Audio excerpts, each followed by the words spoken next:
Olá, tudo bom? Hoje nós vamos falar sobre um assunto delicadinho e motivo de muitas discussões, tanto na academia quanto fora dela, sobre você mesmo. A pergunta vem da Ale Baliza. Ela colocou o seguinte: professora, estou fazendo um artigo científico basicamente sobre mim como artista. De que forma eu posso escrever? Primeira pessoa ou terceira pessoa?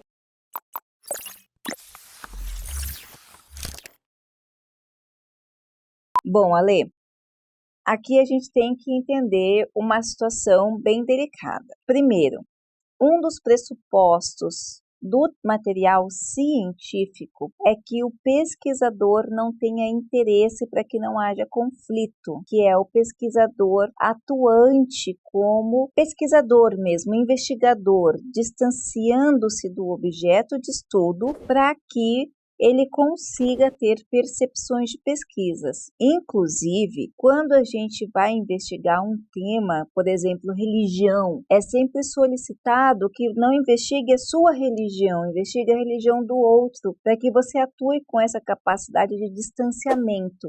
E o trabalho científico ele é justamente isso, essa capacidade de olhar o objeto em terceira pessoa, com distanciamento, porque senão ele não carrega sentimentos. Em muitos casos, é por questões éticas mesmo, quando o pesquisador está muito envolvido com o objeto, quando o pesquisador participa daquele mundo, muitos professores e muitos comitês de éticas nem permitem que ele continue pesquisando sobre determinado assunto, porque tem essa interferência da sua posição ideológica, da sua capacidade de absorção e análise crítica. É claro que quando a gente tem um sentimento especial por algo, a gente perde na questão mesmo da neurociência, da questão da psicologia, psicanálise, nós perdemos a capacidade de julgamento. Isso é muito fácil perceber nas relações humanas. Às vezes, quando nós estamos apaixonados ou gostamos tanto de uma pessoa que os defeitos delas não parece que diminuem, a gente parece que não enxerga, a gente não tem aquela capacidade crítica.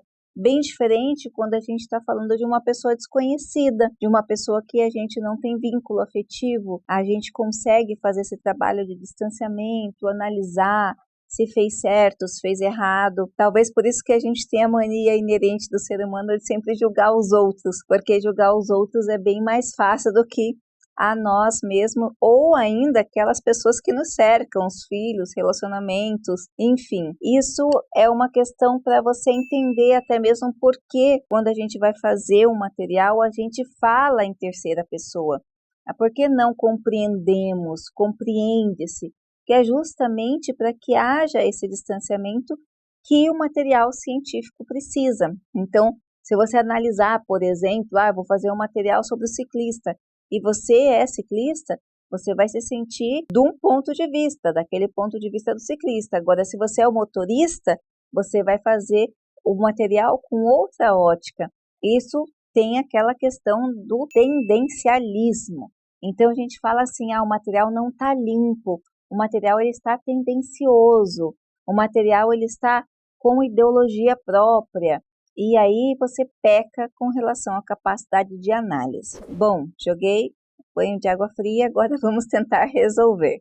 Aí você pode me perguntar, professora, eu não posso fazer um material sobre mim? Eu falo assim, não, você pode fazer alguns tipos de materiais que eles são publicáveis até mesmo em algumas revistas científicas, mas não são materiais propriamente científicos. Então, você não tem como fazer um material e dar um nome.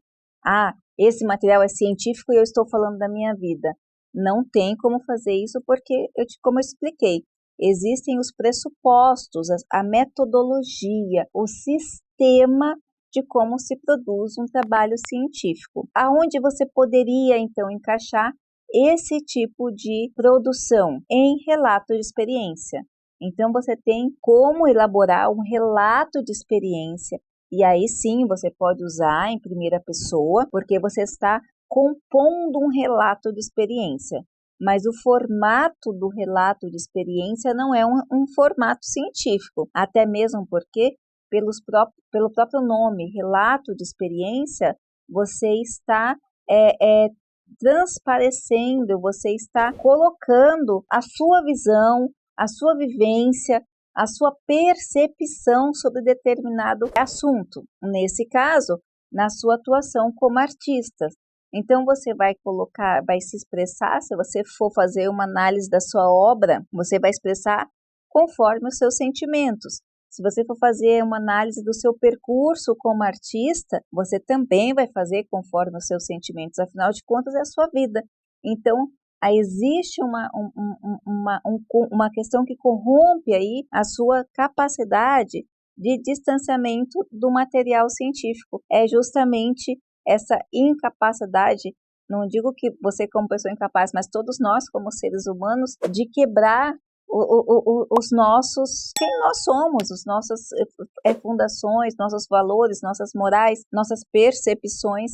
Então, a organização de um relato de experiência tem muitas formas. Pode ser em formato biográfico, pode ser em formato mesmo de autoanálise, pode ser em formato de analisar as suas obras, por exemplo, as influências das suas obras. Eu não sei qual é a área de atuação da classe artística que você se encontra. Se você tem, por exemplo, se você é fotógrafa, você pode analisar as suas obras, as suas influências de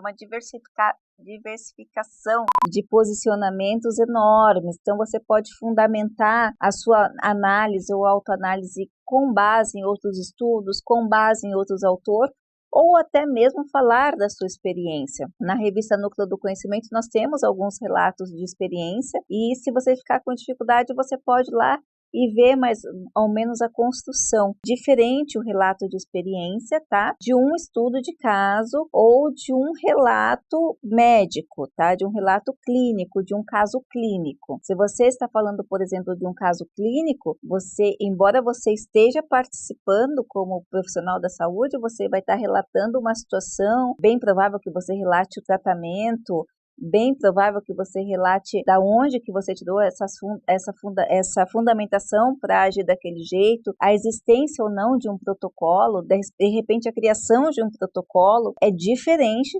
do que no seu caso, que é o relato da sua atuação mesmo como artista. Nesse caso, é relato de experiência ou autoanálise. A autoanálise é pouquíssimo publicado no Brasil, não é quase aceito porque tem todos esses pressupostos que eu falei, mas o relato de experiência ele vai permitir que você transite, que você trabalhe aí no seu universo, no seu conhecimento, compartilhando mesmo com o leitor algumas dificuldades e algumas percepções que você vai ter. É muito comum que haja um relato de experiências, por exemplo, em pesquisas de campos. Então, assim, eu tenho pessoas que vão fazer trabalhos com aldeias indígenas. Tem um tema de pesquisa, mas chega lá e encontra com um universo de novas experiências e resolve fazer esse relato de experiência que não necessariamente tem a ver com o seu objeto de pesquisa, mas com relação à sua experiência no campo. Por exemplo, sua experiência como profissional acadêmica, entendeu? Não profissional acadêmica, mas como atuante nessa área estudante. Então, você vai fazer uma experiência da sua vida como estudante, bem parecido com a questão que você relatou de fazer da sua vivência na parte de artista. Então, nesse caso, Ale, seria relato de experiência, formato diferente e não necessariamente um artigo científico. Ele pode até confundir em alguns momentos, mas é diferente. E, por outro lado, ele permite de você já que você é uma artista, né, um artista de alma, ele permite que você faça alusões mais livres, que você se posicione, que você realmente relate a sua experiência nesse caso aqui. Eu imagino que, como artista, você deve ter uma alma muito bonita, uma alma muito limpa e muito sensível. Então, isso deve, na escrita, transparecer de uma forma bem bacana, tá certo? Eu espero ter ajudado você que também tem essa vontade de trabalhar com relato de experiência. Na verdade, toda a vida é uma experiência, cada pessoa é um livro. Eu particularmente, eu gosto desse tipo de material porque a gente conhece um pouco mais, né, do ser humano, né, que existe aí por trás desse universo. Um grande abraço, não esqueça de deixar seu comentário, se inscrever no canal e deixar um like especial. Até a próxima!